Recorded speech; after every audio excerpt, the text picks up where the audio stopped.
Hello प्यारे दोस्तों, स्वागत है आप सभी का हमारे अपने यूट्यूब चैनल जेट फॉर टीचे की नई वीडियो में। दोस्तों, आज की जीके जीएस क्लास में मैं आप सभी के लिए टॉप 30 क्वेश्चन कराने वाला हूं, जो कि काफ़ी इंपॉर्टेंट होने वाला है। जी हाँ दोस्तों, 30 क्वेश्चन आपके सभी एग्जाम के लिए बहुत महत्वपूर्ण होंगे। यदि आप किसी भी एग्जाम की तैयारी कर रहे हो तो आपके लिए यह वीडियो जो है सो बहुत हेल्पफुल होने वाला है आपके सभी एग्जाम के लिए। तो दोस्तों, आपसे मैं एक ही रिक्वेस्ट करूंगा कि वीडियो को शुरू से लेकर के अंत तक जरूर देखिएगा।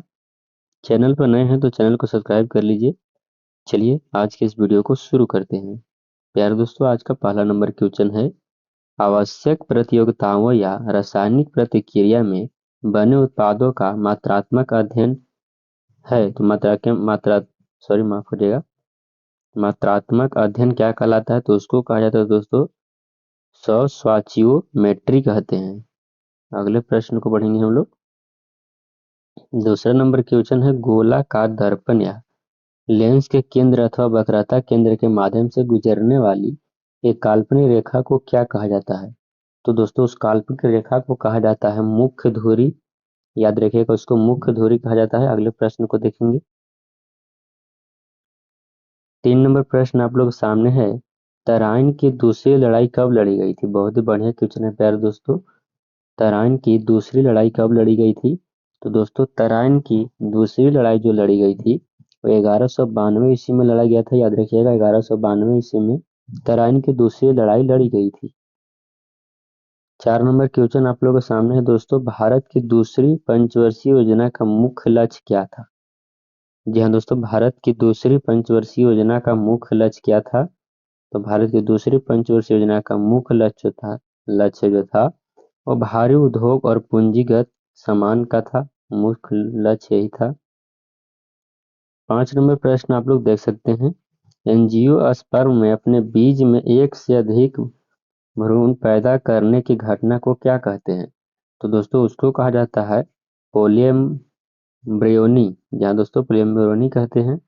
अगले प्रश्न को बढ़ेंगे। 6 नंबर क्वेश्चन आप लोग के सामने है, मानव आंख के द्वारा ग्रहण किए गए प्रकाश की मात्रा का मापन क्या कहलाता है?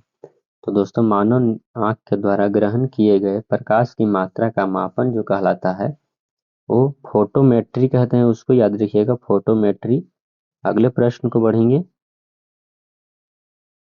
7 नंबर प्रश्न आप लोग के सामने है, वह पहला राज्य जिसने भारत माफ करिएगा, वह पहला राज्य जिसने राज्य भर के सभी घरों में रूफ टॉप वर्षा जल संचयन अनिवार्य बना दिया।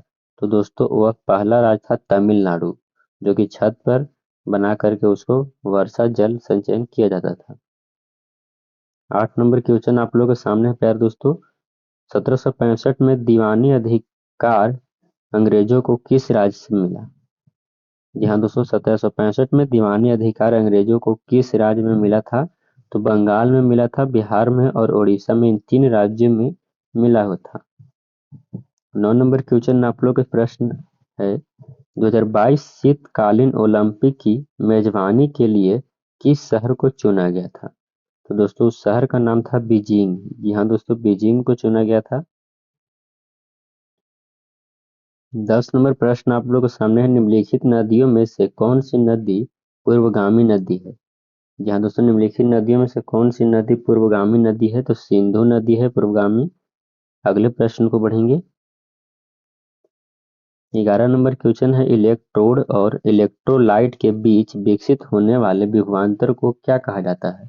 तो दोस्तों, विभवांतर को कहते हैं इलेक्ट्रोड विभव कहते हैं। याद रखिएगा, इलेक्ट्रोड विभव। 12 नंबर प्रश्न आप लोगों के सामने है प्यारे दोस्तों, राज्य के नीति निर्देश सिद्धांत किस संविधान से लिया गया है? तो दोस्तों, राज्य के नीति निर्देश सिद्धांत जो लिया गया है वो संविधान के आयरिश संविधान से लिया गया है। याद रखिएगा, आयरिश संविधान। 13 नंबर क्वेश्चन आप लोगों के सामने है प्यारे दोस्तों, सुल्तान मोहम्मद बिन तुगलक ने अपनी राजधानी को दिल्ली से किस जगह स्थानांतरित करने का फैसला किया था?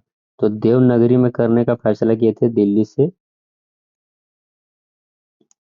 14 नंबर प्रश्न आप लोगों के सामने है, असंपीड़ित तरलों की प्रवाह गति को मापने के लिए उपयोग किया जाता है।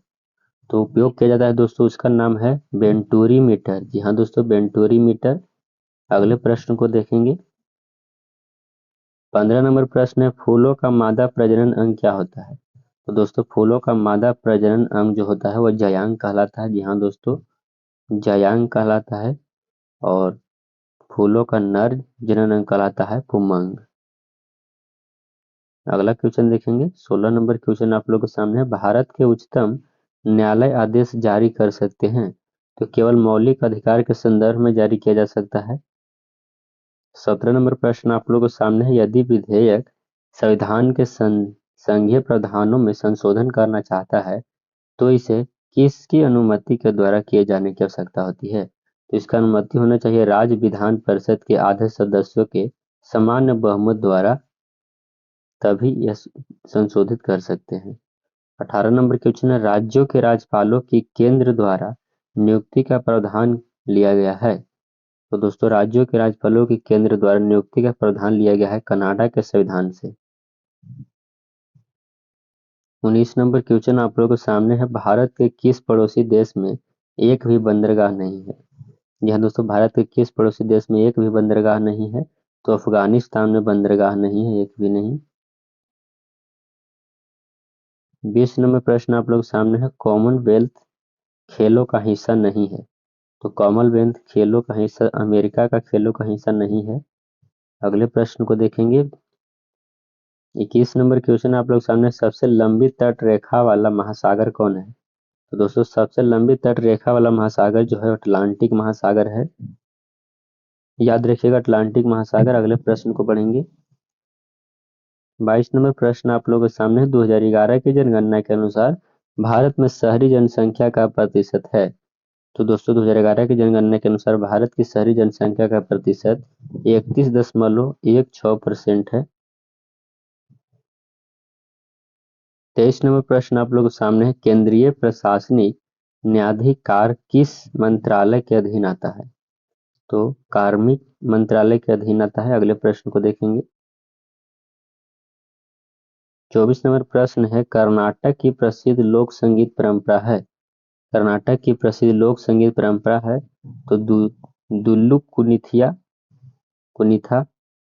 25 नंबर प्रश्न आप लोगों के सामने है, वाडिया राजवंश का उदय हुआ था। तो दोस्तों वाडिया राजवंश का उदय जो हुआ था मैसूर मैसूर क्षेत्र में हुआ था। याद रखिएगा मैसूर क्षेत्र में। 26 नंबर क्वेश्चन क्या कहता है, भारत में अबरख का सबसे बड़ा उत्पादक राज्य कौन है? जी हाँ दोस्तों, भारत में अबरख का सबसे बड़ा उत्पादक राज्य कौन है?